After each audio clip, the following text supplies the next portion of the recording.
My goal in this video and the next few is to start giving a sense of the scale of really just the Earth and the solar system. And as we start getting into like the galaxy and the universe, it just becomes almost impossible to imagine, but we'll at least give our best shot. So I think most of us watching this video know that this right here is Earth. This right here is Earth. And just to get a sense of scale here, I think probably the largest distance that we can somehow relate to is about 100 miles. You can get into a car for an hour, hour and a half, and go about 100 miles. And on the Earth, that would be about this far. It would be a speck that would look something like that. That is 100 miles. And also, to get us a bit of scale, let's think about a speed that at least we can kind of comprehend. And that would be maybe the speed of a... Let's think of the speed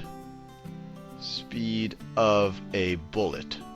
Speed of a bullet. Maybe we can't comprehend it, but I'll say this is the fastest thing that we can maybe kind of comprehend. It goes about, and there are different types of bullets depending on the type of gun and all of that, about 280 meters per second, which is about 1,000 kilometers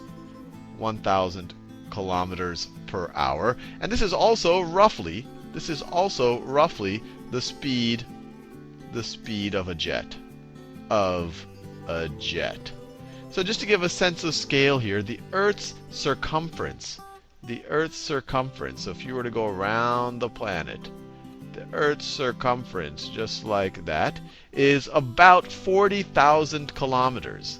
It is 40,000 kilometers. 40,000 kilometers. So if you were to travel at the speed of a bullet, or the speed of a jetliner, at 1,000 kilometers an hour, it would take you 40 hours to circumnavigate the Earth. 40 hours to go around the Earth.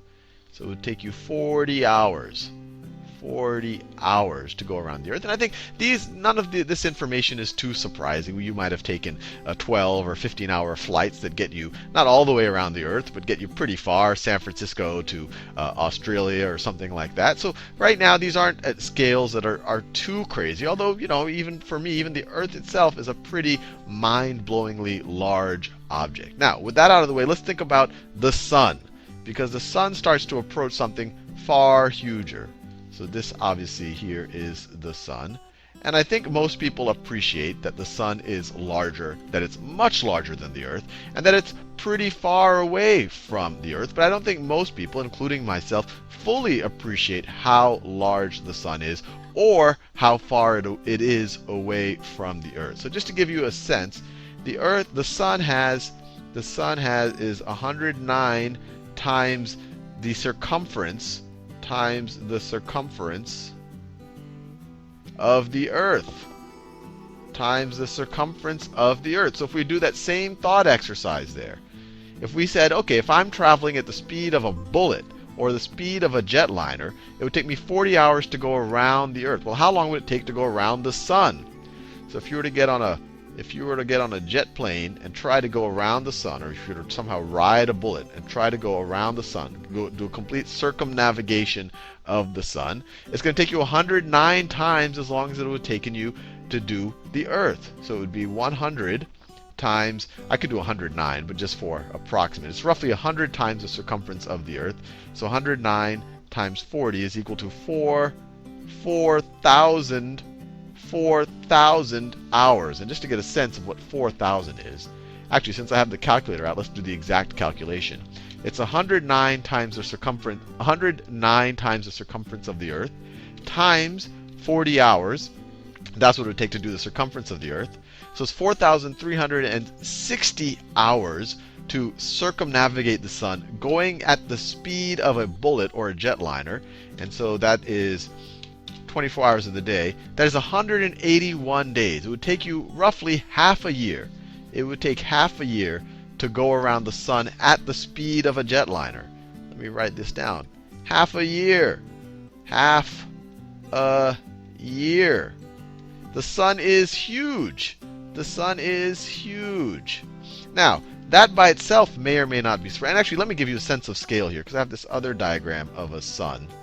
this other diagram of a sun. We'll talk more about the rest of the solar system in the next video. But over here, at this scale, this sun, at least on my screen, if I were to complete it, would probably be about 20 inches in diameter. The Earth is just this little thing over here, smaller than a raindrop. It's just a small little thing over here. If I were to draw it on this scale, where the sun is even smaller, the Earth would be about that. The Earth would be right about that big. Now, what isn't obvious, because we've all done our science projects in 3rd and 4th grade, or we always see these diagrams of the solar system that look something like this, is that these planets are way further away. Even though these are depicted to scale, they're way further away from the sun than this makes it look. So the sun, the Earth is 150 million kilometers from the sun. So the Earth is, so this distance, if this is the sun right here, if this was the sun right here, you wouldn't even, at this scale, you wouldn't even be able to see the Earth. You wouldn't be able to see the Earth. It wouldn't even be a pixel, but it would be 150 million, 150 million kilometers from the Earth. And this distance right here is called an astronomical unit. And we'll be using that term in the next few videos just because it's an easier way to think about distance. Sometimes abbreviated AU, astronomical unit. Astronomical unit. And just to give a sense of how far this is, light, which is something that we think is almost infinitely fast, something that looks instantaneous, that takes 8 minutes to travel from the sun to the Earth. If the sun were to disappear, it would take 8 minutes for that light for us to know that it disappeared on Earth. Or another way, just to put it in the sense of this jet airplane, let's get the calculator back out. So we have 100. We're talking about 150, that's 1,000 million. That's 150 million kilometers. So if we're going at 1,000 kilometers an hour, so if we go to 1,000 kilometers an hour, it would take us 150,000 hours at the speed of a bullet or at the speed of a jet plane to get to the sun. And just to put that in perspective, that if we wanted it in days, there's 24 hours per day. So this would be 6,250 days, or if we divide by 365, roughly 17 years. If you were to shoot a bullet straight at the sun, it would take 17 years to get there if it could maintain its velocity somehow. So this would take a bullet or a jet plane 17 years to get to the sun. 17 years. Or another way to visualize it, this sun right over here, it looks on my screen, it has about a 5 or 6 inch diameter.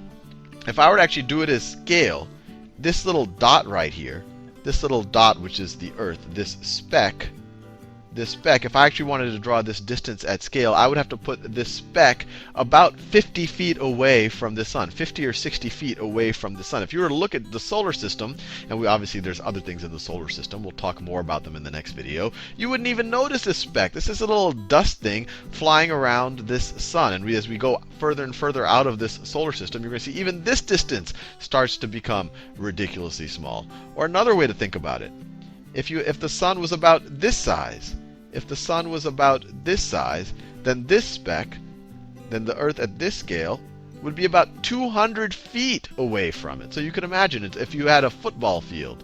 So let me draw a football field. These are the end zones, one end zone, another end zone. And if you were to stick something maybe the size of a medicine ball, a little bit bigger than a basketball at one end zone, this little speck would be about 60 yards away, or about roughly 60 meters away. So it's this little speck. You wouldn't even notice it on the scale of a football field, something this size. Anyway, I'm going to leave you there. Hopefully that gives you just starts to blow your mind when you think about just the scale of the sun, the Earth, and how far the Earth is away from the sun. And then we're going to see even those distances, even those scales are super small when you start thinking about the rest of the solar system, and especially when we start going beyond the solar system.